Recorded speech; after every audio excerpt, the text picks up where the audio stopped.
샬롬. 오늘도 하나님 말씀 앞에 나오신 여러분 환영합니다. 이렇게 기도하겠습니다. 하나님, 오늘도 우리에게 귀한 말씀 주시니 감사합니다.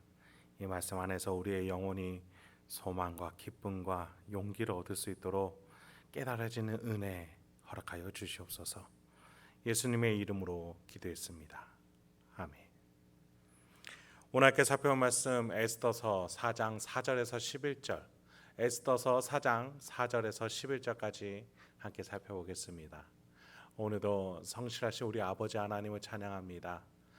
꼬여버린 우리 인생사 안에서도 하나님은 구원의 역사를 써내려가시는 분이심을 우리가 계속해서 에스더서를 통해서 살펴보고 있습니다.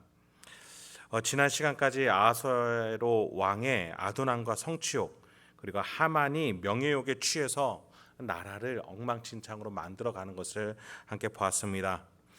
그러면서도 모르드게는 지혜로우면서 또 재빠르게 움직이면서 하나하나 하나님의 구원사를 따라가고 있었습니다. 그리고 모르드게는 준비된 또 다른 한 사람에게 이 소식을 전합니다. 바로 왕후에 오른 에스더였습니다. 모르드게는 에스더가 왕후가 된 이유와 목적은 아하수에로 왕의 성취욕 때문에 왕후가 된 것이 아니라 그 뒤에 하나님의 계획과 섭리가 있다라고 오늘 본문에서 말해줍니다. 본문을 살펴보죠. 4절부터 5절입니다. 에스더의 시녀와 내시가 나와 전하니 왕후가 매우 근심하여 입을 의복을 모르드게에게 보내어 그 굵은 베옷을 벗기고자 하나 모르드게가 받지 아니하는지라. 에스더가 왕의 어명으로 자기에게 가까이 있는 내시 하닥을 불러 명령하여 모르드게에게 가서 이것이 무슨 일이며 무엇 때문인가 알아보라 하매, 아직 유대인을 진멸하려는 하만의 계획, 그것이 초서로 전국에 반포되었음을 알지 못했던 에스더인가 봅니다. 그런 상황에서 모르드게가 궁궐 문 앞에서 울고 있다라는 사실에 에스더는 의복을 챙겨서 보냅니다. 궁궐 문 앞에서 큰 슬픔을 표현하는 것은 자칫 잘못하면은 궁궐 예법에 어긋나 목숨을 잃을 수도 있기 때문입니다. 그러니까 모르드게는 지금 보면 죽을 각오를 하면서 왕궁 문 앞까지 머리에 재를 뿌리고 베옷을 입으면서 나왔던 것이죠. 그의 간절한 심정까지 우리는 알게 됩니다.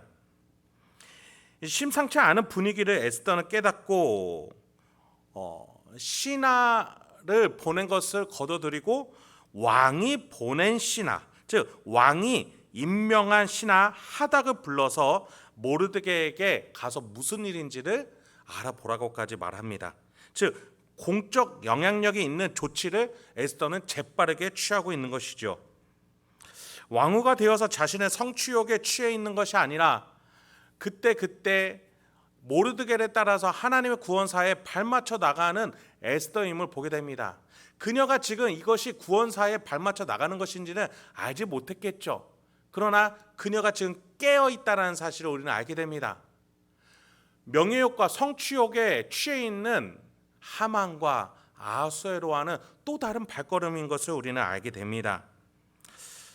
여러분, 우리가 성경 인물들을 묘사하는 성경의 표현들을 보면은 다윗을 향해서는 용모가 아름답다, 또 모세를 향해서는 아기 때에 잘생겼다, 이렇게 표현하기도 하죠. 우리가 계속 살펴보는 에스더에서는 모든 사람이 좋게 본다, 또 사랑스러워했다라고 표현했습니다. 여러분, 이것은 단순히 외모로 표현하는 것이 아니라 그 사람의 마음과 영혼이 맑음에 따라서 나타나는 용모를 말해줍니다. 에스더 또한 마음이 맑으니 신하 헤게에게 잘 보였고 또한 아하수에로 왕의 마음에 들어서 왕후까지 오르게 됐던 것이죠. 그녀의 마음은 지금 준비되어 있는 마음이었던 겁니다. 그러니 단번에 모르드게의 지금 심상치 않은 행동을 재빠르게 캐치해내면서 따라가다 보니 구원사에 지금 에스더가 참여하게 되는 것이죠. 여러분, 우리가 마음이 청결해야 하나님을 볼 것이다 라고 예수님 말씀해 주셨습니다. 우리가 마음이 세속적으로, 물질로, 탐욕으로, 성취로 시기 질투로 가득하며 마음이 아둔해지고 강팍해져서 하나님이 영혼을 구원하는 그 사역에 동참할 수가 없습니다. 돈이 먼저 보이고 나의 명예욕 오를 자리가 먼저 보이기 때문에 분간하지를 못하고 또 분별해내지를 못하는 겁니다. 무엇이 먼저인지를 참여하지 못하는 것이죠. 그런 점에서 에스더는 재빠르게 이 구원 사역에 동참하게 됐던 겁니다. 6절부터 8절입니다.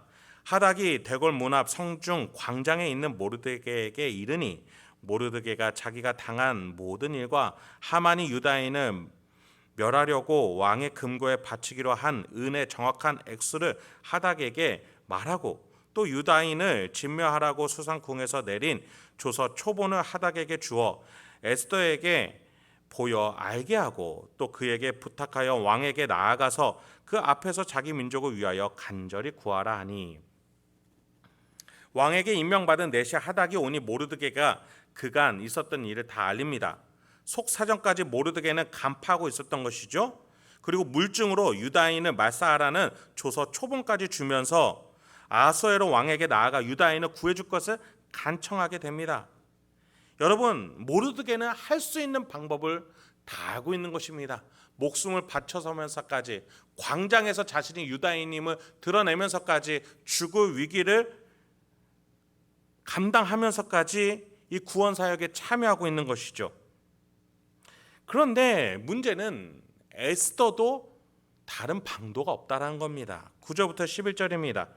하닥이 돌아와 모르드게의 말을 에스더에게 알림해 에스더가 하닥에게 이르되 너는 모르드게에게 전하기를 왕의 신하들과 왕의 각 지방 백성이 다 알거니와 남녀를 막론하고 부름을 받지 아니하고 안뜰에 들어가서 왕에게 나아가면 오직 죽이는 법이요 왕이 그 자에게 금규를 내밀어야 살 것이라. 이제 내가 부름을 입어 왕에게 나아가지 못한 지가 이미 30일이라 하라 하니라. 당시 고대 페르시아 예법에는 왕이 불러야 나갈 수 있다라는 법이 있었습니다. 만약에 허락 없이 나아갔다가 왕이 거절하면 그 사람은 그곳에서 당장 사형을 받게 됩니다. 왕의 권위와 질서에 대한 것을 강조하기 위한 예법이겠지요. 그런데 다만 왕이 그 자리에서 용서하고 금지팡이를 내밀어 허락한다면 살 수는 있었습니다. 에스더는 지금 자신의 목숨을 이 아하수에로 왕이 쥐고 있기 때문에 어찌할 방도가 없다라고 말합니다. 그런데 여기서 모르드게와 에스더의 자세의 차이가 나타납니다. 모르드게는 죽음을 넘어서서까지 이 광장 궁궐 문 앞까지 베옷을 입고 나왔습니다. 죽음을 넘어서서 하나님이 지켜줄 것임을 믿는다는 것이죠. 내가 살아있는 육신은 저 왕이 좌지우지할 수 있을지언정 죽은 이후에 하나님이 책임지실 것을 모르드게는 믿었기에 죽음의 위기 앞에 나갔다면 에스더는 그렇지 않고 예법에 묶여서 죽을까 걱정하는 마음에 주저하는 모습을 보이고 있다는 겁니다. 즉 목숨을 주관하는 하나님보다 아하수에로 왕을 먼저 생각했다는 것이죠. 여러분 말씀 마치겠습니다. 여러분 잘 아시는 바와 같이 이러한 에스더의 태도를 질타한 모르드게의 가르침을 받아 에스더는 내가 죽으면 죽으리이다 다시 한번 결단하며 죽음 앞으로 나아갈 것을 결단하게 됩니다. 여러분 이렇게 영혼이 맑은 자, 하나님 앞에 깨어있는 자, 구원 사역을 향해서 우선순위를 둘 줄 아는 자들은 하나님 구원 사역에 발맞춰 나아갈 줄 압니다. 오늘 저와 여러분의 이 내면의 영혼의 이 가치관에는 무엇이 먼저인지를 돌아보기 소망합니다. 혹시 돈인지 아니면 다른 어떤 문제 또는 갈등, 자식 걱정, 나의 사업 걱정, 나의 명예욕, 위신은 아닌지 우리가 돌아봐야겠습니다. 이 모든 것들을 하나님은 책임져 주실 것이라고 모르드게는 믿으며 나아갔습니다. 또 성경은 그렇게 나아갈 때 하나님이 놀라운 신비로 지켜줄 것이다라고 우리에게 가르쳐주고 있습니다. 오늘 이 하루 인생의 있어 속에서 하나님의 구원 사역에 발맞춰 여러분의 모든 것들을 하나님께 맡길 수 있는, 그래서 하나님이 여러분을 높이시는 놀라운 은혜의 그 삶을 누리실 수 있는 저와 여러분이 되길 소망합니다. 함께 기도하겠습니다. 하나님, 오늘도 우리에게 귀한 말씀 주시니 감사합니다. 오늘도 이 말씀을 통해서 내가 어떠한 삶을 살고 결정하고 판단하고 나아가야 되는지 깨달아지게 하여 주시옵소서. 우리 각각 성도님들의 삶의 환경과 위치 속에서 하나님이 뜻하시는 바가 어떠한 것인지 알려주시옵소서. 그렇게 결단하고 순종하며 나아가 하나님이 높여주시는 인생, 풍성한 인생 누리는 우리 성도님들과 제가 되게 하여 주시옵소서. 예수님의 이름으로 기도했습니다. 아멘.